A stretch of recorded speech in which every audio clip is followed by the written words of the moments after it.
Imagine descending into the depths of the earth, beneath the bustling streets of Moscow, where millions of commuters traverse a subterranean labyrinth every single day without a second thought.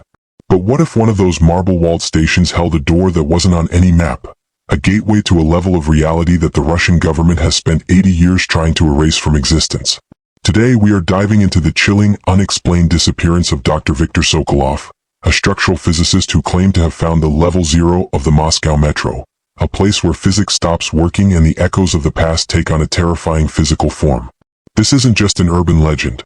It is a reconstruction of the final, frantic notes left behind by a man who saw something he was never meant to see before vanishing into thin air. Before we descend into the darkness of the Russian underground, I want to know, where are you watching this from? Drop your city and country in the comments below. It's always fascinating to see how far these stories travel. The Moscow metro is world-renowned for its opulence, often referred to as the People's Palaces. But beneath the chandeliers and bronze statues of Komsomolskaya lies a darkness that has fueled urban legends for generations. Dr. Viktor Sokolov was not a man prone to superstition. He was a cold, calculated academic specializing in anomalous subterranean echoes and structural integrity. In the autumn of 2024, Viktor was commissioned by a private firm to investigate mysterious seismic tremors that were vibrating through the Zamysk-Voretskia line. Tremors that didn't match any known tectonic activity or construction projects. Armed with a specialized acoustic scanner and a government-issued clearance badge that opened doors most people didn't even know existed, Viktor began his nightly patrols after the final trains had stopped running and the third rail was powered down. He spent weeks walking the damp, freezing tunnels, listening to the heartbeat of the city above, until he noticed a recurring mathematical inconsistency in the tunnel's blueprints. According to the original Soviet engineering documents from 1935, the distance between the tracks and the bedrock at the Mayakovskaya station was unaccounted for by nearly 15 meters of solid space. It was a ghost volume, a massive architectural gap that shouldn't have been there, hidden behind a false wall of reinforced concrete and forgotten by time. Driven by a cocktail of professional curiosity and a growing sense of unease, Viktor returned to the station at 3 a.m. on a Tuesday, carrying a high-frequency ground-penetrating radar.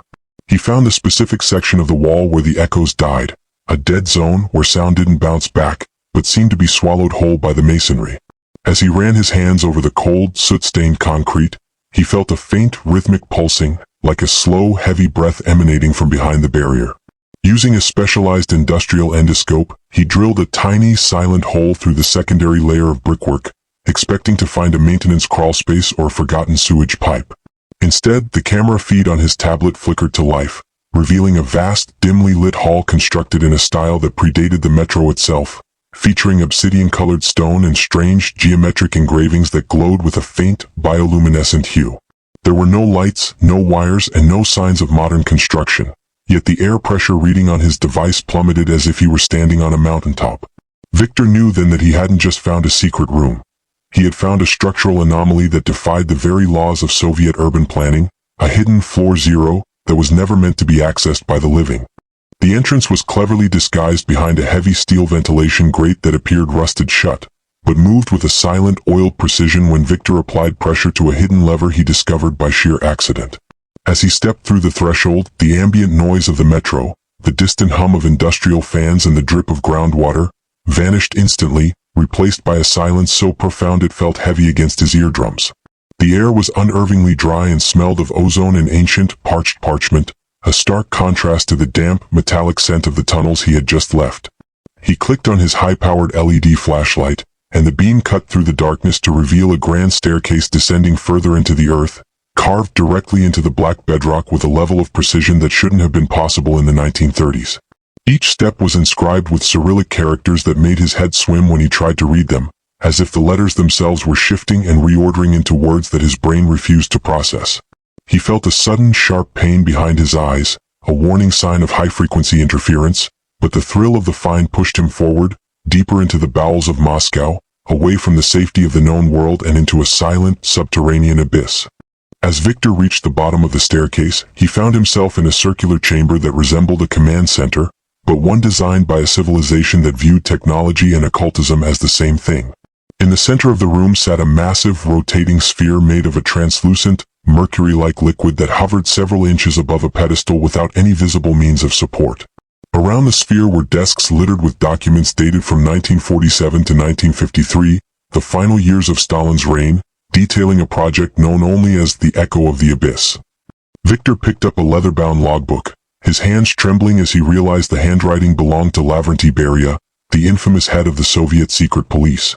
The logs described a trans-dimensional junction, discovered during the construction of the metro, a point where the layers of time and space were thin enough to be breached by concentrated sound frequencies.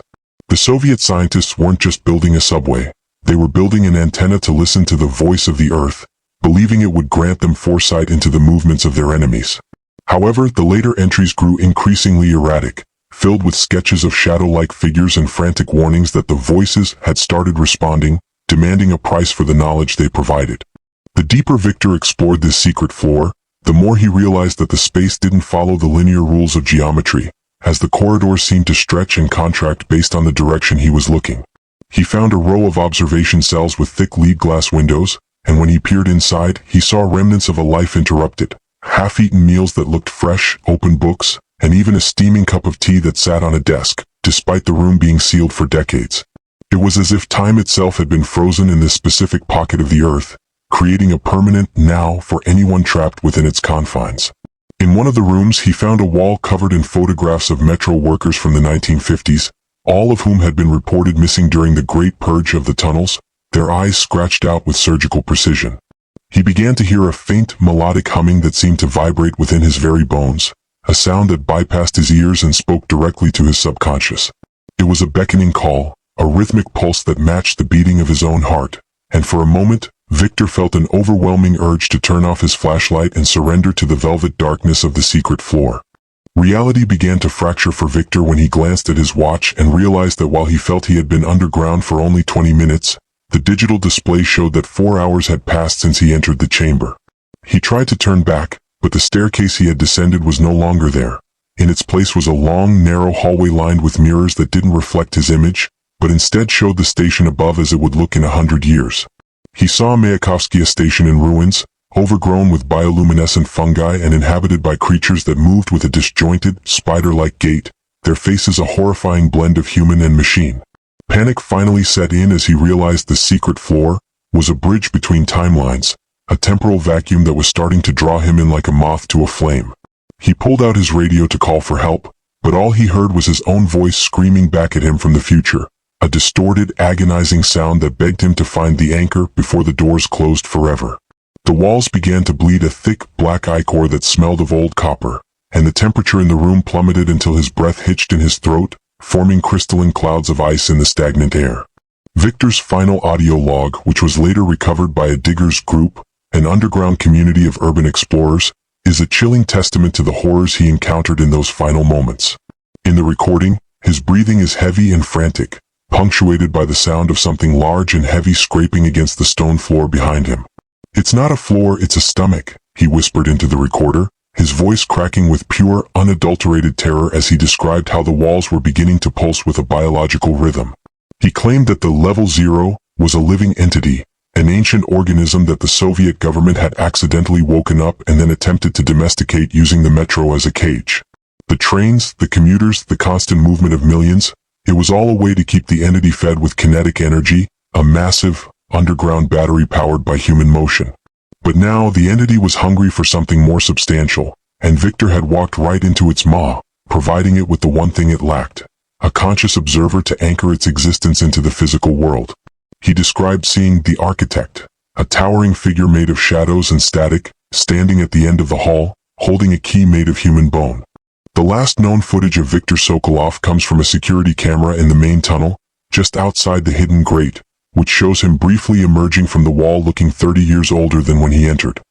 His hair had turned snowy white, his clothes were tattered rags, and his eyes were glowing with the same eerie bioluminescence he had seen on the chamber walls. He didn't look at the camera. Instead, he looked directly at the solid concrete wall across from him as if he could see through it, his lips moving in a silent prayer or a curse. Within seconds, a group of men in unmarked black tactical gear appeared on the screen, their movements synchronized and professional, as they surrounded him with a clinical efficiency that suggested they had done this many times before. They didn't use weapons, they simply touched him, and his body seemed to dissolve into a cloud of gray ash that was instantly sucked back into the ventilation grate by a sudden violent gust of wind. The men then proceeded to weld the grate shut and coat it with a chemical sealant that camouflaged it perfectly with the surrounding tunnel, leaving no trace that anything had ever occurred. When Viktor's family reported him missing, the official response from the Moscow Metro Authority was that no such employee existed, and his security clearance was erased from every database within hours. His apartment was scrubbed clean of his research, his hard drives were melted, and even his neighbors claimed they couldn't remember the quiet scientist who had lived next door for a decade. It was as if Viktor Sokolov had been surgically removed from the fabric of society, a ghost in a city of millions, his life's work reduced to a collection of insane ramblings found on a discarded voice recorder. However, the diggers who found his equipment say that on certain nights, when the moon is full and the city is quiet, you can still hear a rhythmic tapping coming from behind the walls of the Mayakovskaya station. They say it's a code, a desperate SOS sent by someone who is still wandering the infinite corridors of level 0, trapped in a loop of time where he is forever discovering the secret that cost him his soul. Some claim that if you stand perfectly still on the platform and close your eyes, you can feel the floor breathing beneath your feet, a reminder that the metro is more than just a transit system. It's a living, hungry monument to the secrets we were never meant to uncover. The legend of the secret floor has since spread like wildfire through the dark corners of the internet, with theorists suggesting that Moscow is just one of many cities built atop these trans-dimensional junctions. They argue that the London Underground, the New York subway, and the Paris catacombs all have their own versions of level 0, hidden layers where the elite conduct experiments far beyond the reach of public oversight. These spaces are said to be the true engines of the world, where the laws of physics are manipulated to maintain the status quo of the surface world, fueled by those who accidentally stumble upon the truth. Viktor's disappearance serves as a grim warning to anyone who thinks they can outsmart the shadows of history. Some doors are locked for a reason, and some secrets are guarded by things far older and more dangerous than any secret police.